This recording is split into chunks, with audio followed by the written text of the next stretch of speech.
Salut. Le vendredi, c'est n'importe qui, et aujourd'hui ça tombe bien parce que... C'est nous, Noob.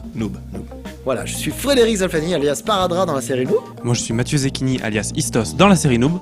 Et moi je suis Cédric Baravaglio, alias Circle, compositeur dans la série Noob. Et aujourd'hui au sommaire, qu'est-ce qu'on a alors? D'abord on va commencer avec la critique du jeu Beat Dungeon 2. Et puis après on aura Pourquoi on est là, hein, qui est une émission, hein, nous sommes d'accord. Fait avec un petit reportage sur l'avant-première du film Noob. Oh là là là. Et mais Oui, un film Noob. T'es pas au courant? il y a un film Noob. Bah, on a dû oublier de te prévenir, tant pis. Hein. Pourquoi Bah tu seras dans le film 2 du coup. Ça s'est pas arrêté à la saison 5 Non.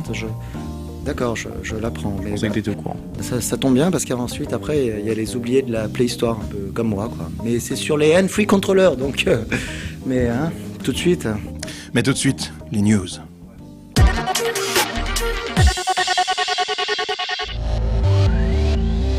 Quand on est un mastodonte, pourquoi ne pas s'allier avec un autre titan tout aussi imposant? L'union fait la force, n'importe quel héros de manga shonen vous le dira. Nintendo l'a bien compris. Avant de dévoiler récemment sa collaboration avec Puzzle & Dragons, le constructeur avait révélé aussi que ses figurines Amiibo seraient compatibles avec le plus récent des jeux One Piece. Plus précisément, One Piece Super Grand Battle X, sorti courant novembre sur l'archipel. Les possesseurs de New 3DS, la seule qui peut gérer le NFC, peuvent donc interagir avec les fameuses figurines. Les différents membres de l'équipage au chapeau de paille pourront revêtir chacun une tenue différente.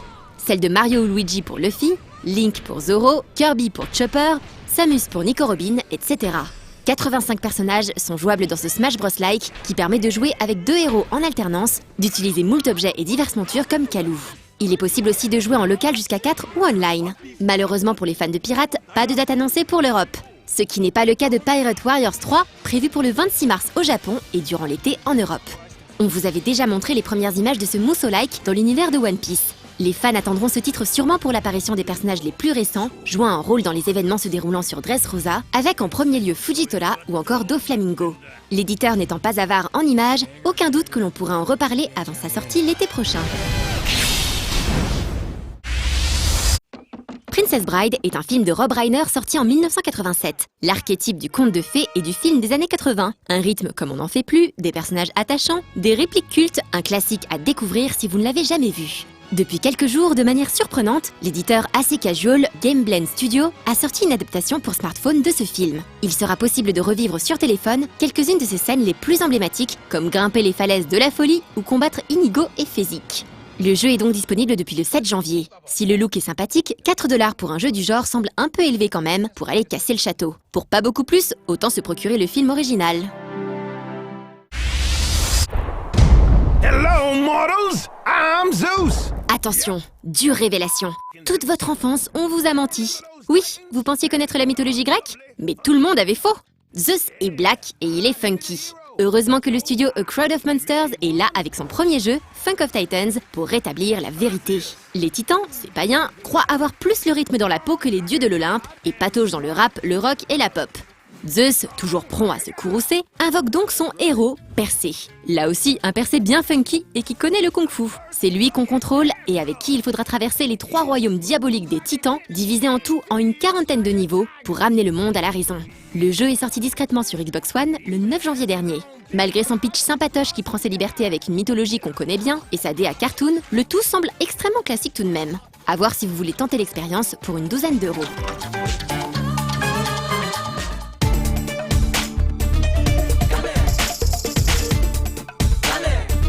C'était donc les news, et c'est toujours n'importe qui dans ce 101%. Je suis Pierre-André Rassler, alias Ted Chirac le hacker, et tu es... Je suis Philippe Cardona, je joue Barthémulius, le PNJ dans Noob, et je dessine aussi la bande dessinée tirée de la série.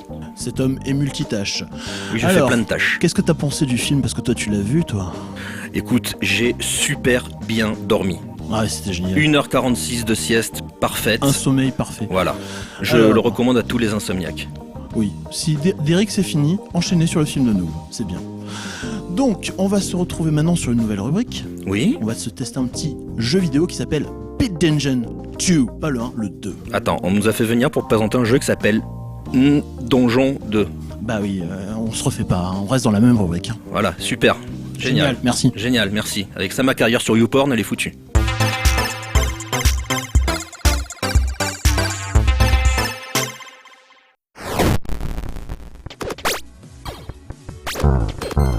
Comme chaque année, la période post-Noël est super faible en matière de jeux vidéo. Les gros blockbusters comme les titres un peu plus discrets sont déjà sortis et ont eu le temps de satisfaire ou de décevoir. Ils ont eu pour la plupart d'entre eux le temps de se faire critiquer sur la chaîne aussi. Du coup, en janvier, on missionne un peu plus que d'habitude pour trouver du contenu sympa à vous présenter. Là, en l'occurrence, il s'agit de Beat Dungeon 2, un petit roguelike sorti il y a quelques semaines qu'on a trouvé sur Steam. Ouais, on a cherché un peu.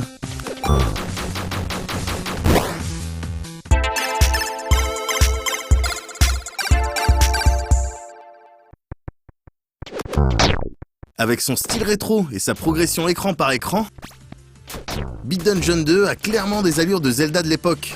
Le jeu puise pourtant dans plusieurs références, dont le genre roguelike, pour proposer sa petite expérience perso. L'histoire est ici plus que secondaire, puisque le jeu commence sur une base de fantôme de princesse qu'il faut ramener à sa tombe sans plus de précision. C'est d'ailleurs à peu près le seul élément scénaristique du jeu. La grotte située au début de chaque partie vous permet de choisir de l'équipement qui détermine votre classe de départ en quelque sorte, en sachant que ces dernières se contentent des classiques rogue, guerrier ou mage. Chaque arme s'accompagne d'un style de capacité ou coup spécial qui se déclenche en maintenant appuyé le bouton d'action. La dague vous permet par exemple de passer en mode furtif, alors qu'une grosse hache déclenche un coup spécial tournoyant. L'évolution des stats de votre personnage repose d'ailleurs sur l'équipement que vous portez. Si vous êtes équipé d'un arc alors qu'un level up s'opère, vous gagnerez en dex. Si vous possédez un bâton de mage, c'est l'intelligence qui montera. Le jeu possède donc quelques mécaniques issues du RPG et de l'action RPG, mais tape également vite fait dans le style hack and slash, avec son principe de loot de couleurs en fonction de la rareté, et donc de l'importance de l'objet. Beat Dungeon 2 fait même un petit big up aux Demon's Souls et autres Dark Souls, en proposant lorsque l'on meurt d'aller rechercher sa vie supplémentaire là où on l'a perdue. On se balade donc d'écran en écran, en tapant tout ce qui bouge, jusqu'à temps d'atteindre un des donjons du jeu. Ces derniers restent standards en termes de challenge et proposent de récupérer la clé qui, à terme, mène au boss massif du donjon. Roguelike oblige, une fois terminé, le jeu vous propose de revivre la même aventure avec le même stuff, mais dans une difficulté plus élevée. Si d'aventure vous obtenez un game over, vous repartirez de zéro, en conservant toutefois les pièces que vous avez accumulées jusqu'à maintenant. Ces dernières servent exclusivement à vous stuffer dans les différents magasins du jeu. Au passage, certains d'entre eux vous demandent de payer une coquette somme en échange de la possibilité d'ouvrir un coffre. On ne sait donc pas sur quoi on va tomber avant de raquer, mais la couleur du coffre et son prix donnent un sérieux indice quant à la rareté de son contenu.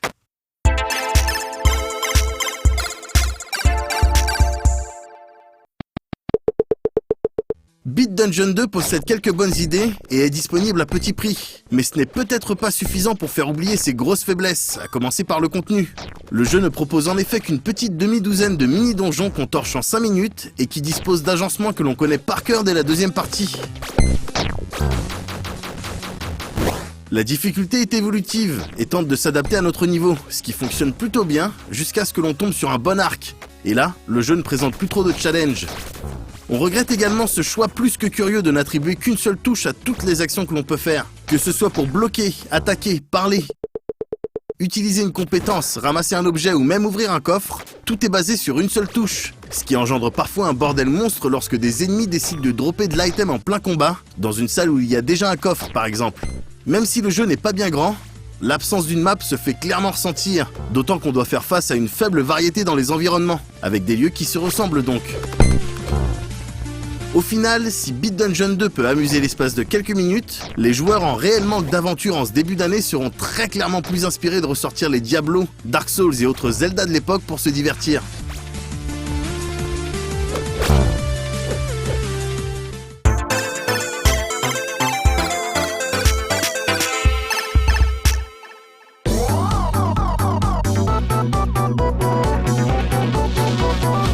Bonsoir, vendredi c'est toujours n'importe qui, et là je suis Patrice Blanc, alias Spectre. Bonsoir, c'est Guillaume Durand, alias Timan, et je suis toujours là pour vendredi c'est n'importe qui. Alors maintenant on est... il y a pourquoi on est là? Pour parler du film Noob. Non. Là on se lance une séquence, ça s'appelle Pourquoi on est là. Pour parler du film Noob, donc le film Noob, allez le voir, il est génial, Non, vous allez kiffer. Non, t'as pas compris. C'est un sketch, c'est une séquence, ça s'appelle Pourquoi on est là. Pour parler du film Noob. Non, t'as pas compris. C'est pas, enfin ça va pas parler de nous. Nous, là on le fait, on parle de nous. Tu vois. Bon là on passe pour des cons, mais la séquence s'appelle Pourquoi on est là. C'est un sketch. C'est pas nous qui sommes dedans. Ton sketch n'est pas drôle. Mais... Pourquoi on est là?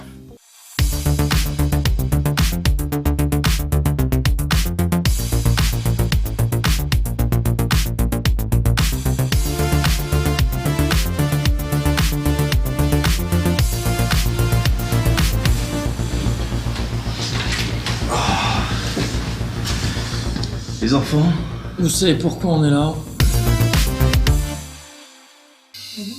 Ok, donc, best soirée de fin d'année Ava. Parle pas aussi fort, là. Ah ouais, pardon. Bon, vous l'aurez compris, aujourd'hui, il s'agit d'aller vite. Romain, vas-y, donne quelque chose là de... Ah non, toi aussi? D'accord, bon du coup, quelqu'un d'autre, je sais pas. Doucement. Bah, le truc avec pas mal de Nyongo, oui, japonais. Oui, ouais, ça. Jeu de go, ga, dakimaska. Hervé, pas aujourd'hui, s'il te plaît. Pas les autres jours non plus, mais vraiment pas aujourd'hui. Nyangogo Gadgeto Maska. Pardon, Bertrand? Nyangogo Gadgeto Maska. Gogo Gadget. Bon bah vas-y, alors on n'a rien compris, mais Nyongo, je sais pas quoi, c'est parti, allez, ouh! Oh, putain! Nihongogo Gadgeto Maska?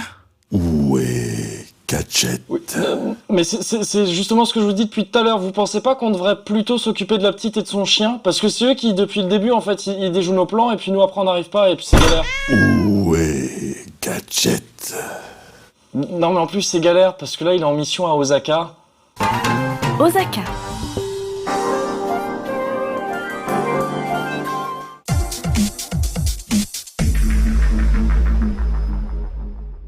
Alors c'était donc Pourquoi on est là, toujours de retour dans ce 101% avec l'équipe de Noob, et là on s'attelle à un gros morceau dans ce 101%, l'avant-première qui s'est déroulée au Grand Rex. Alors ce qu'il faut qu'on vous explique, c'est que avec Mathieu, on y travaille depuis 1 an à cette avant-première, et qu'on espère que ça vous a bien plu, parce que l'ambiance était un peu une ambiance de folie, hein, quand même, il faut le dire. Là, on en ressort d'hier, parce que du coup, on enregistre au lendemain de notre deuxième avant-première, parce qu'on en a eu 2, donc samedi et dimanche. Là, pour le coup, les lunettes cachent les cernes. Hein, c'est ça, exactement. Et donc, c'est vrai que l'ambiance était énorme, à tel point que vous avez tellement crié qu'on n'arrivait plus à respecter le timing pour le show. Tout à fait. Alors, ce qu'il faut savoir, c'est que samedi, le show devait faire 1h30, il a fait 2h20. Parce que vous étiez tous à faire coalition, destruction, les ennemis de l'Empire. On pouvait pas en placer une. Impossible, on pouvait pas parler. On mimait nos scènes, c'était impressionnant. Donc franchement, on vous dit merci d'avoir été là, d'avoir partagé ce moment avec nous, c'était vraiment génial. Moi je veux remercier aussi notre équipe qui a vraiment assuré. Voilà, c'est un rêve qui s'est réalisé. J'espère que ceux qui étaient là, j'espère que vous avez kiffé. Ceux qui n'étaient pas là, vous allez regretter amèrement toute votre vie, mais... On vous présentera un psy qui pourra arranger ça. Hein, Rudy. Voilà, on fait un petit coucou à Rudy. Alors maintenant, vous allez voir ça comme si vous y étiez, histoire de pas trop regretter quand même. On vous lance tout de suite le reportage.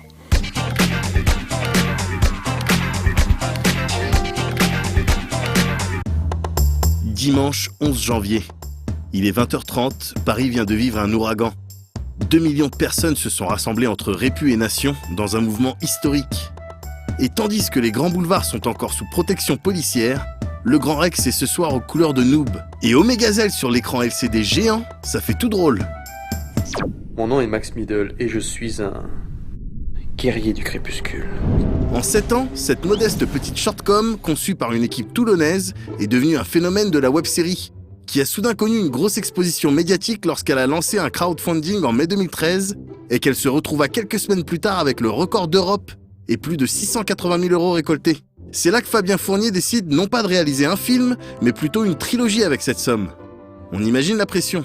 Si jamais on se loupait, le risque c'était que d'autres gens ne fassent pas confiance à d'autres projets en se disant ah ouais mais les noobs on avait confiance en eux, ils ont fait n'importe quoi donc non, ça m'intéresse même plus de donner, ils m'ont dégoûté et alors vraiment c'est une double pression parce que il faut bien gérer cet argent qui n'est pas le nôtre, il faut réussir à passer un niveau en fait, parce qu'ils nous ont fait passer un niveau quoi, 700 000 € de budget, ça fait en moyenne quand on a tout enlevé, ça fait 130 000 € par film à peu près.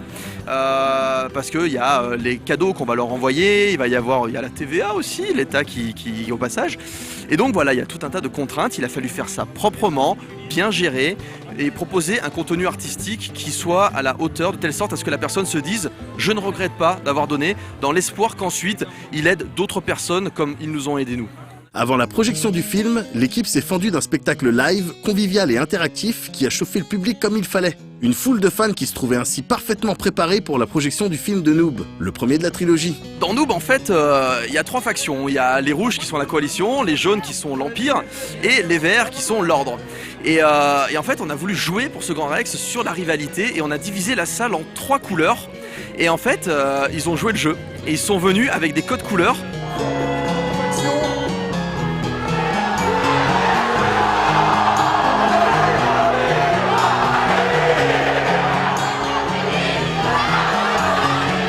Lorsque les lumières s'éteignent, l'ambiance est électrique et les premières images frappent par leur beauté.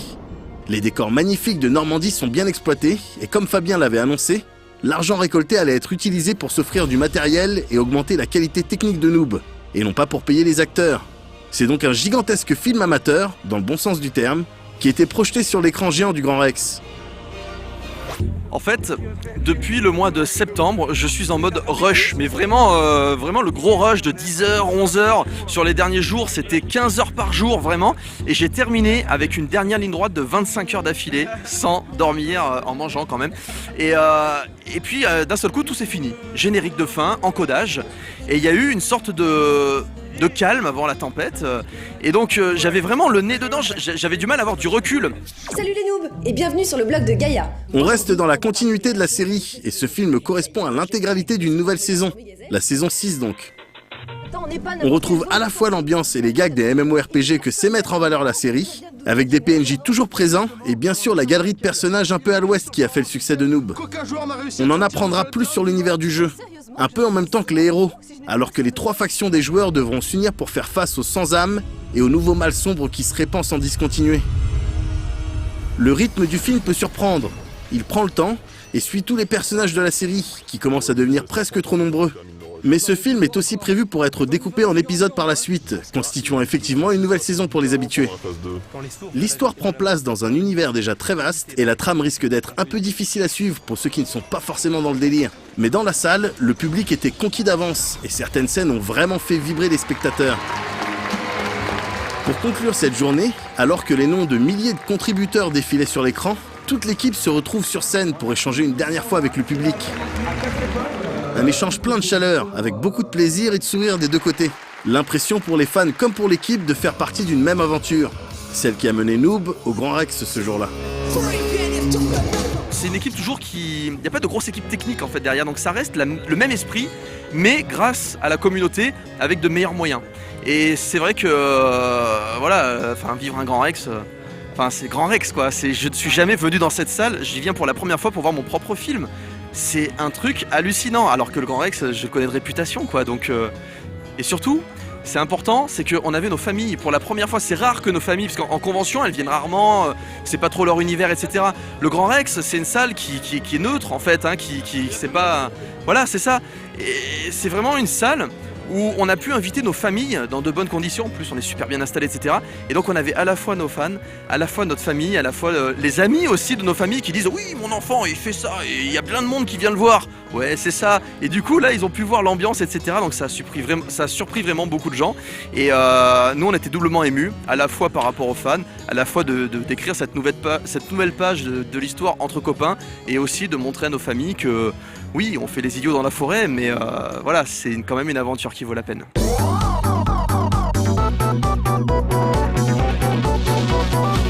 Ben voilà, donc on vient de voir un super reportage sur ces 2 grandes soirées qu'on a vécues, et on est rejoint par Amandine Tagliavini qui joue le rôle de Golgotha dans la série Noob. Voilà, et on voulait tous vous dire au nom de toute l'équipe et moi-même qu'on a été super contents d'être présents au Grand Rex hier et avant-hier, que c'était une soirée de malade et que vous êtes fous tous comme ça de nous soutenir. On est vraiment super heureux. Merci encore. Ouais, T'as tourné dans le film toi ? Oui. Toi, on a mis fin à ton contrat, mais moi, par contre... Oui, c'est pour ça, Amandine, on l'a fait venir, parce qu'il fallait qu'il y ait un peu de présence féminine sur le plateau. Des gens intéressants, qui savent jouer, en fait. Voilà. Ah, mais c'est compréhensible. Bon, ça va, je le prends tout très bien, ça me dérange pas, pas de soucis. Écoutez, mais bon... Normal, quoi. Voilà, mais bon, là, je pense qu'on va peut-être aller vers les oubliés de la Playhistoire, hein, je dis oublié, très très fort. Et aujourd'hui, bah, ça tombe bien, c'est sur les hands-free controllers. C'est ce que c'est, toi, le hands-free controller? Parce que j'ai un accent de merde en anglais. Je pense que c'est au niveau des jeux vidéo, c'est l'équivalent de, par exemple, dans le film Noob, on est Sparadrap Free Movie. C'est-à-dire un film sans sparadrap, donc là, ça doit être pour les jeux où on peut jouer sans les mains. Si je... Oui, je crois que c'est pas un gadget, mais une manette que Nintendo a créée pour les handicapés moteurs, justement. Écoute, laisse faire les experts, il y a des gens qui vont en parler très bien. Donc voilà, on va regarder le reportage et on verra si tu as raison. Ils sont encore là, eux.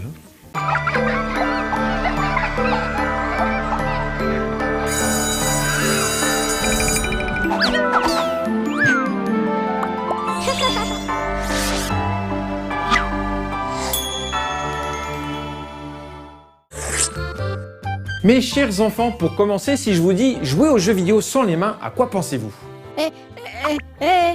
Oui, Xbox. Kinect, oui, forcément. Cet accessoire qui utilise la technologie des capteurs de mouvement et avec lesquels vous jouez ou dansez en faisant de grands gestes. Mais si je vous disais qu'en 1989, Nintendo avait déjà inventé un accessoire qui permettait de jouer sans les mains et en plus, sans même bouger de façon ridicule devant son écran, me croiriez-vous? Eh bien si, ça existe. Il s'agit d'un accessoire qui pesait 1,3 kg et qui s'accrochait autour du cou, posé sur la poitrine. Bon, certains parmi vous se diront qu'il s'agit encore d'un énième gadget cool mais totalement inutile, genre Power Glove ou Laser Scope. Mais lorsque vous connaîtrez l'histoire du hands-free controller, alors je suis certain que vous aurez changé d'avis. Vous ne me croyez pas? Ok, moi je suis prêt à parier tout ce que vous voulez. Du chocolat? Pas de problème. Le hands-free controller est, comme son nom l'indique, un contrôleur permettant de jouer à la NES sans les mains et sans aucun capteur de mouvement. Et contrairement à ce que l'on pourrait croire, cet outil n'est pas né du désir d'inventer un énième gadget tape à l'œil de l'an 2000. C'est un article du Nintendo Fun Club américain et daté de l'hiver 1987 qui nous explique comment tout a commencé. L'accessoire a pour origine l'appel téléphonique d'une maman désespérée. En effet, cette maman bienveillante a expliqué au standard de Nintendo of America que sa petite fille avait récemment été victime d'un accident de voiture et qu'elle avait tragiquement perdu l'usage de ses deux mains. Or, la pauvre petite avait autrefois une passion, sa Nintendo Entertainment System. Désormais lourdement handicapée, la petite fille ne pouvait plus s'adonner à son passe-temps favori. La maman voulait donc savoir s'il existait malgré tout un moyen ou bien un système qui permettrait à son enfant de rejouer avec sa NES. Eh oui, c'est triste, mais la suite est plus réjouissante puisqu'après cet appel bouleversant, la direction de Nintendo of America a pris conscience que des milliers d'enfants handicapés moteurs n'avaient pas du tout accès aux jeux vidéo comme leurs frères ou leurs sœurs valides. Aussitôt, une équipe est chargée d'imaginer une manette main libre dont le prototype sera testé à l'hôpital orthopédique pour enfants de Seattle, près du siège social de Nintendo of America. Le hands-free controller demandera 2 ans de développement et sera testé par de nombreux enfants handicapés, et notamment par le jeune Todd Stabelfeld.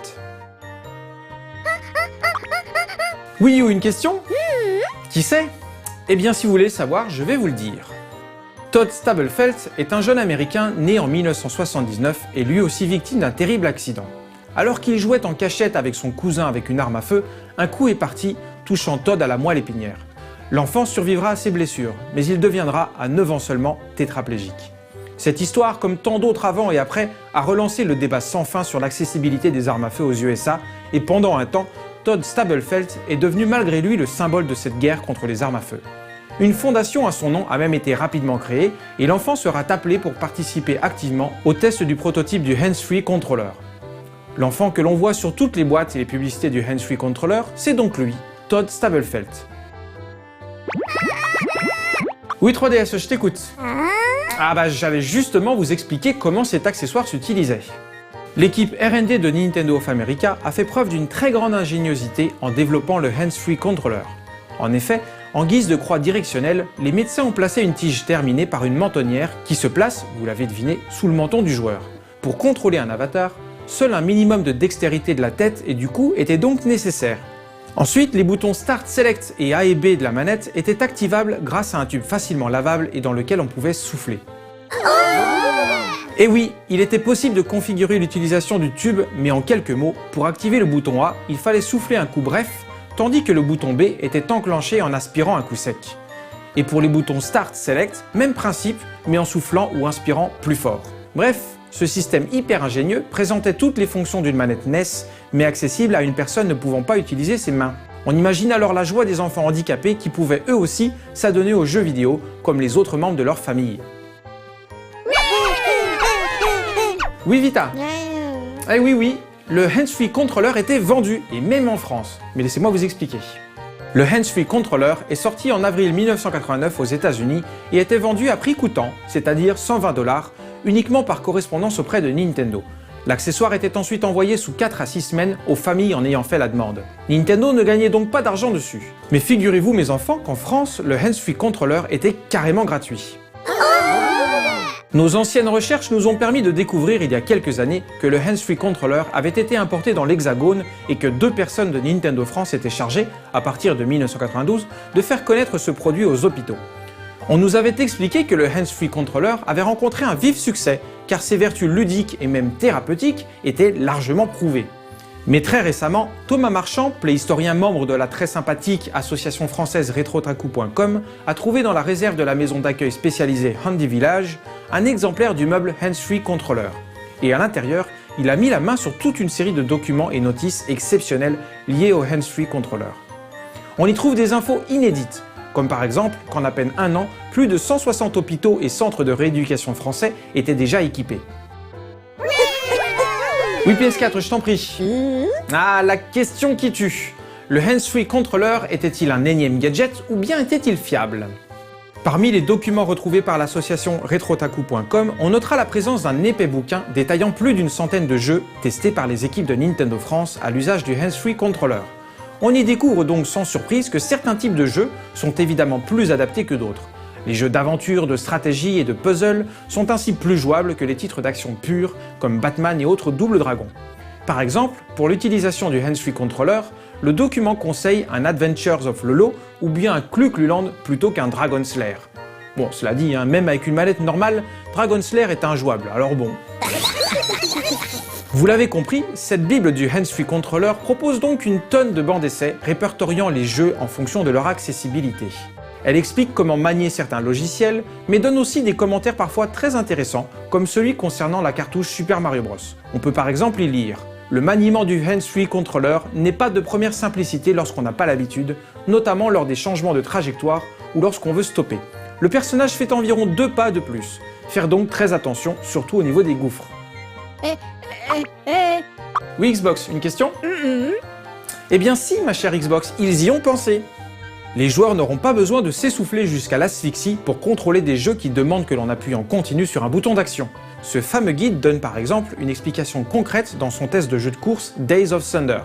Il explique que pour conserver la vitesse de la voiture, il suffit aux joueurs d'obstruer le tuyau d'aspiration avec la langue pour créer une pression constante à l'intérieur de celui-ci. Malin, non? Bon bah voilà mes enfants, vous avez compris, le hands-free controller est un accessoire vraiment révolutionnaire et qui mériterait d'acquérir une place de choix dans la Playhistoire. J'espère vous avoir convaincu que cette fois, enfin, ce n'était pas un attrape-nigo. Bon bah alors, par ici le chocolat. Eh oui, hands-free ça veut dire sans les mains. Et vous savez ce qu'on dit, hein, pas de main, pas de... Ouais, bon allez, allez.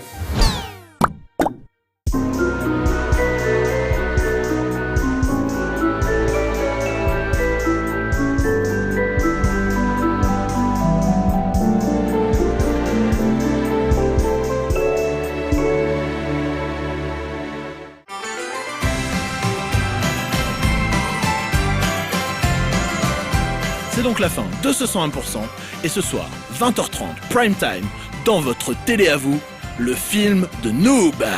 Ouais, alors on vous conseille de rester, nous on est venu avec quasiment toute l'équipe là, on va squatter les locaux de No Life pour le regarder, ils sont pas au courant, ils commencent à tirer la tronche là, on va vous bouffer toutes vos chips les gars.